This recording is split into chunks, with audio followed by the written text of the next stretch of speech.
Hello အားလုံးပဲမင်္ဂလာပါကျွန်တော်ဒီနေ့မှာတော့ကျွန်တော်တို့မြန်မာနိုင်ငံမှာ YouTube creator တွေအသုံးများတဲ့လက်ရှိပေါ့နော်AI content တွေကို image to video ပြောင်းတဲ့နေရာမှာလက်ရှိအသုံးများဆုံး AI လေးတစ်ခုနဲ့မိတ်ဆက်ပေးမယ်ပေါ့နော်လူတော်တော်များများလည်းသုံးနေကြတယ်ဒီသုံးနေကြတဲ့အထဲမှာဒီကောင်လေးကကျွန်တော်ကတော့တိတ်ပြီးတော့သဘောမကျဘူးဘာဖြစ်လို့ဆိုတော့သူ့ရဲ့ resolution ကတော်တော်နှိမ့်လို့ပေါ့နော်တော်နှိမ့်တော့ကျွန်တော်တို့ content တွေဖန်တီးတဲ့နေရာမှာတော့ resolution နှိမ့်လို့ရင်ကျွန်တော်တို့အတွက်တိတ်ပြီးတော့အဆင်မပြေဘူးပေါ့အဲဒါကြောင့်ဒီကောင်လေးရဲ့နာမည်ကတော့ Pispas AI ဖြစ်ပါတယ် Okay let's go ကျွန်တော်တို့သွားပြီးကြည့်လိုက်ကြအောင်ပြီးမယ်ပေါ့နော်ဘယ်ကနေဘယ်လိုဝင်ပြီးတော့ဘယ်လိုလုပ်လို့ရတယ်ဆိုတဲ့နီးလန်းတွေကိုကျွန်တော်ချပြပေးသွားမှာဖြစ်ပါတယ် Okay အဲ့ဆိုတော့ကျွန်တော်တို့ကပထမဦးဆုံးကျွန်တော် laptop နဲ့ပြပေးမှာဖြစ်တဲ့အတွက်ကျွန်တော်တို့ရဲ့ laptop ထဲမှာကျွန်တော်တို့ Google Chrome ထဲကိုကျွန်တော်ဝင်လိုက်ပဲပေါ့နော်ဝင်လိုက်ပြီးတော့လို့ရှိရင်ကျွန်တော်တို့ကဒီမှာ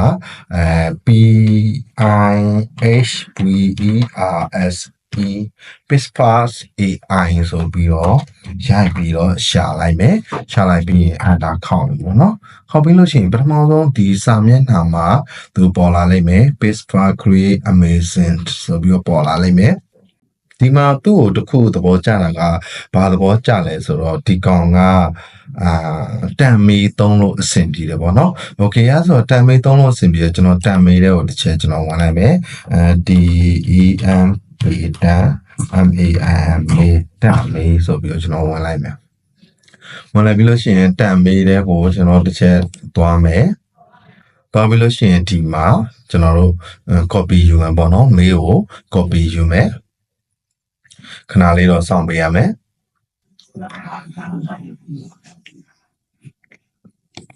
မေးကို copy ယူပြီးရင်ကျွန်တော်တို့က Pispas လေးကိုကျွန်တော်သွားပြီးတော့ login နေရာလေးမှာတစ်ချက်ဝင်ပြီးလို့ရှိရင်ကျွန်တော်တို့က sign up ဆိုတာလေးကိုတစ်ချက်နှိပ်ပေးမယ်ပေါ့နော် Okay ဒီနေရာမှာ sign up ဆိုတာလေးတစ်ချက်နှိပ်ပေးမယ်အဲ့ဒါပြီး user name မှာကိုကြိုက်တဲ့နာမည်တစ်ခုပေါ့နော်ထည့်ပေးလိုက်မယ်ကိုကြိုက်တဲ့နာမည်တစ်ခုထည့်ပေးမယ်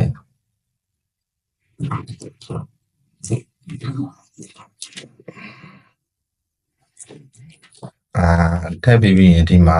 ကျွန်တော်တို့ paste ချလိုက်မယ်ပေါ့နော် paste ချပြီးတော့လည်း password ကျွန်တော်ထည့်မယ်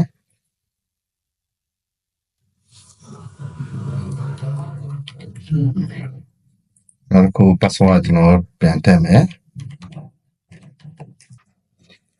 Okay အဲ့ဒါပြီးတော့လို့ရှိရင် continue ကိုနဲ့ကျွန်တော်နှိပ်လိုက်ပေါ့နော်နေပြီးတော့လို့ရှိရင်သူက verification code ကိုကျွန်တော်တို့တန်မေးစီကိုပို့လိုက်ပြီးဖြစ်တဲ့အတွက်တန်မေးစီကိုကျွန်တော်တစ်ချက်ပြန်သွားမယ်ပြန်သွားပြီးလို့ရှိရင်ဒီနေရာမှာကျွန်တော်မေးမှာပေါ်လာပြီ register to Pispas ဆိုပြီးတော့ပေါ်လာပြီပေါ့နော်အဲ Pispas မှာကျွန်တော်တို့ဒီမှာ code ကျွန်တော်တို့ယူမယ်ပေါ့နော်code ကကျွန်တော်တို့ကဒီတိုင်းလေး copy ဆွဲပြီးတော့ယူလိုက်မယ်ယူပြီး Pispas ထဲမှာကျွန်တော်တို့က page ချလိုက်မယ်ပေါ့နော်ပေးချပြီးသွားရင် continue ကိုကျွန်တော်နှိပ်မယ်နှိပ်ပြီးသွားလို့ရှိရင်ကျွန်တော်တို့ကဒီမှာဆိုရင် login ကျွန်တော် sign in လုပ်ပြီးသွားပြီပေါ့နော် Okay အဲ့ဒါဆိုတော့ပထမဆုံး image to test ပေါ့နော် image to test ဒီမှာကျွန်တော်တို့ဒီမှာလုပ်လို့ရပြီဒီမှာ black လေးပေါင်းမယ်ဒီမှာပြန်ပြီးပြမယ်ပေါ့နော် Okayအဲ့တော့ဒီနေရာမှာကျွန်တော်တို့ကပုံထည့်ရမယ့်နေရာလေးတစ်ချက်ရှိရပေါ့နော်ပုံထည့်ရမယ့်နေရာလေးတစ်ချက်ရှိတယ်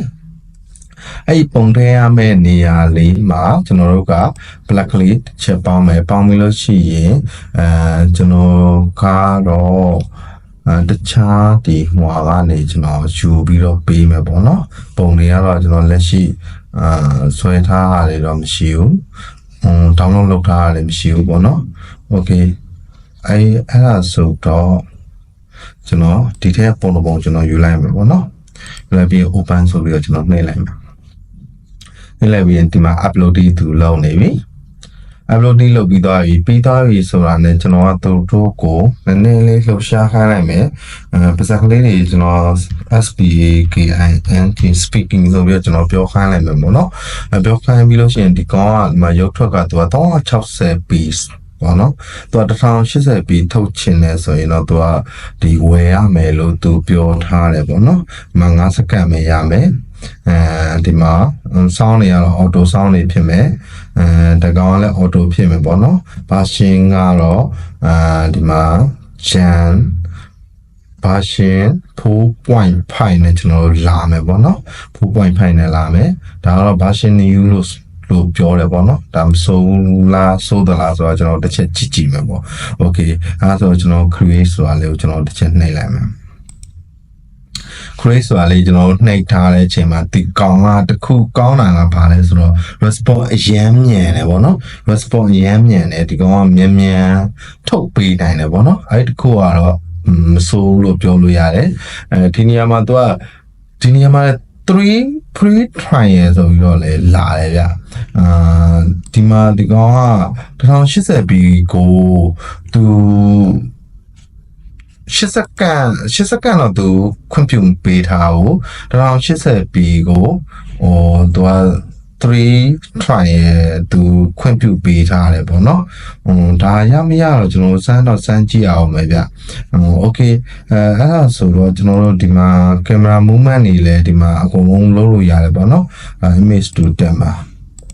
okay ဒါကတော့ version 4.5 เนาะ 4.5 မှာကျွန်တော်တို့ဒါသုံးကြည့်တာပေါ့เนาะ okay အဲ့ဆိုကျွန်တော်တစ်ချက်ကြည့်မယ်ဟိုဘာလာပဲ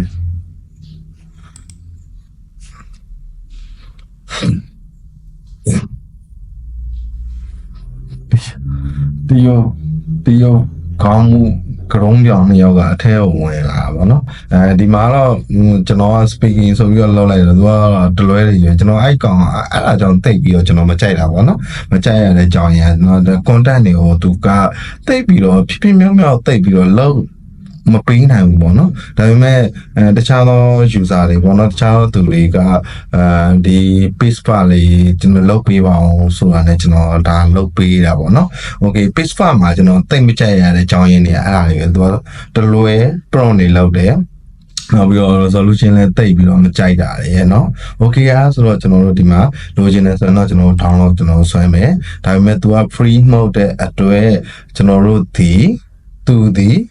ဘာဖြစ်မလဲဆိုတော့သူက waterman သူပါလာလိမ့်မယ်ပေါ့နော် waterman ပါလာလိမ့်မယ် okay အဲဆိုတော့ဒါပထမတစ်ခုကျွန်တော်စမ်းကြည့်တာပေါ့နော်စမ်းကြည့်တာဖြစ်တယ် okay အဲ့ဒါပြီးသွားလို့ရှိရင်ကျွန်တော်တို့ကနောက်ထပ်ကျွန်တော်ဖုန်းနဲ့ပြပေးသွားပါမယ်ကျွန်တော်ပထမဆုံးကျွန်တော်ဖုန်းနဲ့ပြပေးမယ်ဆိုတော့ဖုန်းမှာတော့ကျွန်တော်တန်မီတစ်ခုရှိဖို့လိုအပ်တယ်ပေါ့နော်တန်မီတစ်ခုရှိဖို့တော့လိုအပ်တယ်ဘာဖြစ်လို့လဲဆိုတော့ကျွန်တော်တန်မီကို browser တွေတော့ကျွန်တော်မသွားတော့ဘူးပေါ့နော်ဟုတ်ပြီအဲ့ဒါပြီးသွားရင်ကျွန်တော်တို့ကGoogle Play Store မှာGoogle Play Store မှာရှက်ပေါက်မှာကျွန်တော်တို့က PIHVERSE Pispa AI ဆိုပြီးတော့ကျွန်တော်ရှာလိုက်မယ်Pispa AI ဆိုပြီးတော့ရှာပြီးတော့ဒီမှာကျွန်တော် install လုပ်မယ်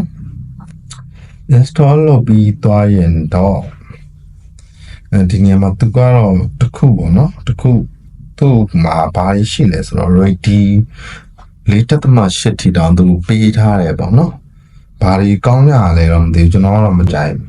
ဒါပေမဲ့ free ရတာဆိုတော့လဲ free လို့ပဲသုံးအောင်ပေါ့free ဆိုတာလဲ free ပေါ့နောက်တစ်ခုကimage to AI နဲ့မှာတန်မီးသုံးလို့ရတယ်ဆိုတာတော်တော်လေးရှားတယ်ပေါ့နော်တန်မီးဆိုတာကတော့ဒီပညာသမားတိုင်းသုံးရတဲ့တန်မီးပေါ့နော်ကျွန်တော်တို့ကိုယ်ပိုင်မေးတွေကျွန်တော်မသုံးကြအောင်မသုံးကြတော့ကြာဒီတန်မီးပေါ်လာတဲ့မေးပြုတ်ဆိုထည့်လိုက်တယ်ထည့်ပြီးတော့သုံးတယ်ထည့်ပြီးသုံးတယ်အဲ့လိုပုံစံမျိုးပေါ့ okay Pispa AI ကျွန်တော်တို့ download တီးကျွန်တော်ဆွဲမယ်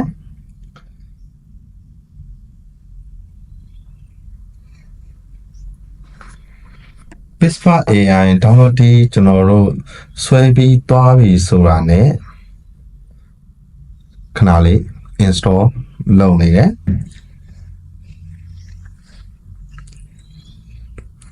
Okay အဲ့ဒါပြီးတော့လို့ရှိရင် open ပေါ့နော် open ဒါပေမဲ့ကျွန်တော်ကဒီကောင်လေးကိုဒီရှေ့စာမျက်နှာမှာကျွန်တော်ယူလိုက်မယ်ပေါ့နော်ရှေ့စာမျက်နှာမှာကျွန်တော်ယူလိုက်မယ်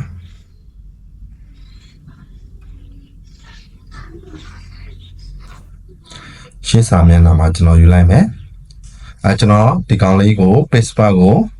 ရှေ့စာမျက်နှာမှာကျွန်တော်ပို့လိုက်မယ်ပို့ပြီးသွားလို့ရှိရင်ကျွန်တော်တို့ကတန်မေးတဲ့ကိုအရင်ဆုံးဝင်မယ်ဝင်ပြီးသွားရင်တန်မေးမှာကျွန်တော်တို့ဒီမှာချိန်လိုက်မယ်မေးကိုကျွန်တော်တို့ချိန်လိုက်မယ်ချိန်ပြီးသွားရင် yes ကိုပေးလိုက်မယ်ပေးပြီးသွားရင်ကျွန်တော် copy ကိုကျွန်တော်ယူမယ်ယူပြီးနေ home key နဲ့ထွက်မယ် paste bar ကိုဝင်မယ်paste bar ကိုကျွန်တော်တို့ဝင်ပြီးတဲ့ချိန်မှာကျွန်တော်တို့ဒီဘက်ကလူပုံစံလေးကိုကျွန်တော်တဲကိုကျွန်တော်ဝင်ပြီးသွားလို့ရှိရင်ကျွန်တော်တို့ sign up ဆိုတာလေးကိုကျွန်တော်နှိပ်ပေးမယ်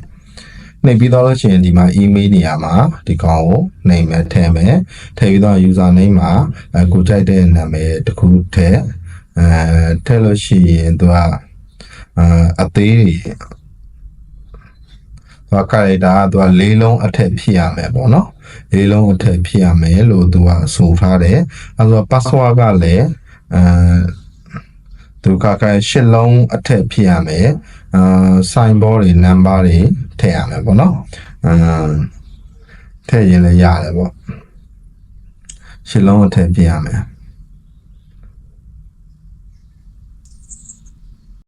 Okay အဲ့ဒါပြီးသွားလို့ရှိရင်တော့ continue ကိုကျွန်တော်နှိပ်မယ်နှိပ်ပြီးသွားလို့ရှိရင်အဲ့ mail ကိုကျွန်တော်တို့ကစောစောကလိုပဲသူက confine လုပ်ဖို့အတွက်ကျွန်တော်တို့ code ပို့ပေးထားတယ်ပေါ့နော် code ကိုကျွန်တော်တက်မေးထဲမှာဝင်ပြီးတော့ကြည့်မယ်တက်မေးထဲကိုဝင်ပြီးတော့ကြည့်မယ်ဆိုတော့ wifi ကကြာတယ် Okay အဲ့ဆို inbox ထဲမှာကျွန်တော်တစ်ချက်ကြည့်မယ်အဲ့မှာကျွန်တော်တို့ကဒီမှာကုတ်ကဒီမှာ311 333အဲ့ဆိုရင်ကျွန်တော်တို့ရိုက်ပြီးတော့ထည့်လိုက်မယ်311 333 Okay အဲ့ဆို continue ကိုကျွန်တော်နှိပ်ပြီးတော့လို့ရှိရင် skin နဲ့ကျွန်တော်တို့ကြော်လိုက်မယ်เนาะ skin နဲ့ကြော်ပြီးလို့ရှိရင် Okay အဲ့ဆို daily credit ကရတယ်သူကတော့ပေးတယ်အဲ့ဒါပြီးတော့လို့ရှိရင်ကျွန်တော်တို့ကဘယ်နေရာကိုသွားမလဲဆိုတော့အပေါင်းနေရာလေးကိုကျွန်တော်သွားမယ်သွားပြီးလို့ရှိရင် skip tutorial ကိုကျွန်တော်ကြော်လိုက်မယ်ကြော်လိုက်ပြီးရင်ကျွန်တော်တို့က upload your image ဆိုတာလေးနှိပ်မယ် all လို့ပေးမယ်ပြီးပြီးရင်ကျွန်တော်တို့ဒီထဲက upload ပေါ့နော်ကိုတင်ရင်နဲ့ပုံမ gallery ထဲမှာသူပြထားလိုက်မယ်အဲ့ပြီးတော့ရင်ကျွန်တော်ဒီကောင်လေးကိုရွေးလိုက်မယ်ရွေးပြီးရင်ဒီကောင်ကိုကျွန်တော် walking ပေါ့နော်လမ်းလျှောက်ခိုင်းလိုက်မယ် Okay အဲ့တော့လမ်းလျှောက်ခိုင်းလိုက်ပြီးလို့ရှိရင်တော့တစ်ချက်တော့စောင့်ပေးမယ်စောင့်ပေးတဲ့အချိန်မှာဒီဘက်မှာကျွန်တော်တို့လူပုံစံနေရာလေးမှာနှိပ်လိုက်လို့ရှိရင်ကိုလုတ်တဲ့ဟာကိုသူပြပေးနေပေါ့နော်သူကတော့မြင်ရတယ်ပေါ့နော်မြင်ရတယ်သူရတာမရတာသူဖြစ်တာမဖြစ်တာတော့သူမသိဘူးမစိုးဘူးလို့တော့ပြောလို့ရတာပေါ့နော်ဒီမှာဆိုရင်လမ်းလျှောက်လာတယ်ပေါ့နော်မစိုးဘူးလို့ပြောလို့ရတယ်ဒါပေမဲ့သူကတော့360p ပဲရတယ်သူကတော့ whole waterman နဲ့ပဲရမယ်download ဒီသူလာပြီOkay အဲ့ဒါဆိုရင်တော့ဒီအရင်ကကျွန်တော်ပြောခဲ့တဲ့ဒီ waterman ဖြောက်ချင်တယ်ဆိုရင်တော့ premake ထဲကိုကျွန်တော်သွားလိုက်ပါတော့သွားပြီးတော့ waterman ကိုကျွန်တော်တို့ဖြောက်လို့ရမယ်အဲ့ဒီ premake ထဲမှာပဲ resolution တင်လို့ရမယ်ပေါ့နော် resolution တင်ကြည့်ပေါ့နော်တင်လို့ရမယ် premake ထဲမှာသူကအဟန်စာတွေပါရတယ်ပေါ့နော် resolution တင်ကြည့်လိုက်ပါ Okay ဒါကတော့ကျွန်တော် Android နဲ့Paste bar ကိုကျွန်တော်သုံးပြပေးသွားတာဖြစ်ပါတယ်